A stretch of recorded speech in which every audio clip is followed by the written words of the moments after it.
सुखिया का परिवार सड़क किनारे एक छोटा सा टेंट लगाकर रहता था। सुखिया के परिवार में पत्नी और उसके 2 बच्चे थे। धीरे धीरे ठंड बढ़ती जा रही है। हर जगह से ठंडी ठंडी हवा आ रही है। पता नहीं कब तक हमें ऐसे ही रहना होगा। क्या कहूँ, मुझे तो कुछ समझ ही नहीं आ रहा।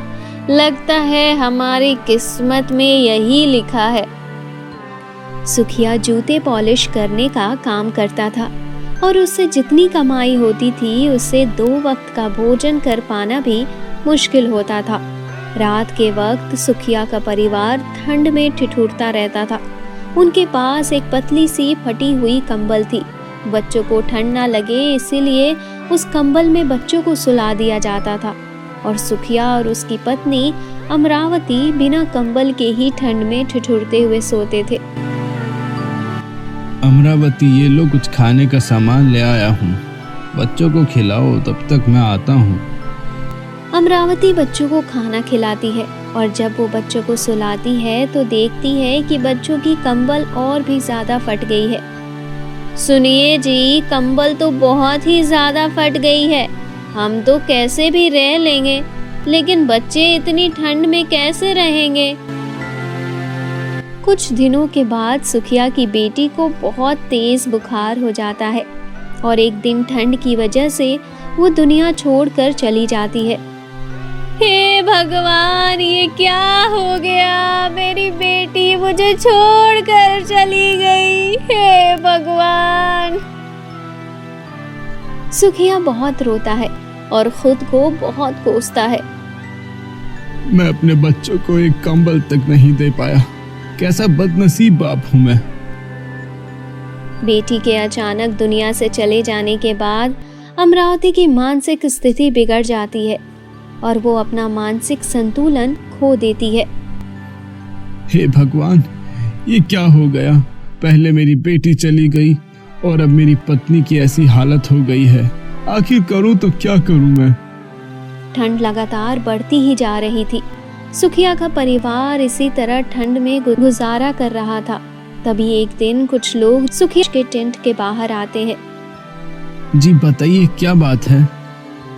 किससे पूछ कर यहाँ टेंट लगा कर रह रहे हो? जी किसी से नहीं पूछा साहब। मैं तो एक गरीब आदमी हूँ। रहने के लिए कोई जगह नहीं थी, इसलिए यही टेंट लगा कर रहने लगा। ये सरकार की जमीन है, कल ही यहाँ से टेंट हटाओ, यहाँ नया काम शुरू होगा। आदमी की बात सुनकर सुखिया हैरान और परेशान हो जाता है। साहब, मेरे पास रहने के लिए कोई जगह नहीं है। मैं अपने परिवार को लेकर इतनी जल्दी कहाँ जाऊंगा साहब? बस सर्दियाँ खत्म हो जाने दीजिए, फिर मैं यहाँ से चला जाऊंगा। मैं कुछ भी नहीं जानता, तुम्हें जाना ही पड़ेगा। जहाँ जाना है वहाँ जाओ और कल के कल ही खाली करो। अगली सुबह सुखिया टेंट खोल देता है। जो भी थोड़ा बहुत सामान था उसे एक बक्से में रख लेता है। चलो अमरावती, अब हमें यहाँ से जाना ही होगा। अमरावती कुछ भी समझ नहीं पाती है। सुखिया उसे और अपने बेटे को लेकर वहां से निकल जाता है, मगर बहुत ढूंढने पर भी उसे रहने का कोई ठिकाना नहीं मिलता। कई घंटों तक घूमने के बाद सुखिया को एक बेंच दिखाई देती है। सुखिया उस बेंच पर बैठ जाता है। जब तक कोई और जगह नहीं मिलती, यही रहना होगा। सुखिया वहीं पास में जूता पॉलिश करने का काम करने लगता है। सुखिया नीचे सो जाया करता था और अमरावती और उसका बेटा बेंच पर सो जाते थे। रात के वक्त ठंडी ठंडी हवाएं चलती थी। उनके पास एक कंबल भी नहीं था। इसी तरह सुखिया का परिवार कई हफ्ते गुजार देता है। एक दिन एक आदमी सुखिया से जूते पॉलिश करवाने आता है। अरे सुनो भाई, मेरे जूते पॉलिश कर दो। जी साहब, अभी आया, बच्चे के लिए दूध लेकर, फिर जूते पॉलिश करता हूँ आपके। तुम्हारा घर कहाँ है? साहब, मेरा कोई घर नहीं है। मैं तो यहीं पास में बेंच पर सोता हूँ और वहीं रहता हूँ। ठीक है, तुम जाओ, मैं तुम्हारा इंतजार करता हूँ। सुखिया अपने बेटे के लिए दूध देकर तुरंत वापस उस आदमी के जूते पॉलिश करने आता है तो वो आदमी उससे बोलता है, तुम कब से यहाँ रह रहे हो? साहब, कुछ हफ्ते हुए हैं यहाँ रहते हुए। पहले जहाँ रहता था वो सरकार की जमीन थी, इसलिए हमें वहाँ से भगा दिया गया। अच्छा, और कौन कौन है तुम्हारे परिवार में? साहब, मैं, मेरी पत्नी और मेरा बेटा। लेकिन मेरी पत्नी की मानसिक हालत ठीक नहीं है। मगर क्या हुआ उसके साथ? साहब, ठंड की वजह से मेरी छोटी सी बेटी दुनिया छोड़कर चली गई थी। उसके बाद ही उसकी मानसिक हालत अच्छी नहीं है। अच्छा, ऐसी बात है। देखो, यहीं पास में मेरा घर है, चाहो तो वहां चलकर रह सकते हो।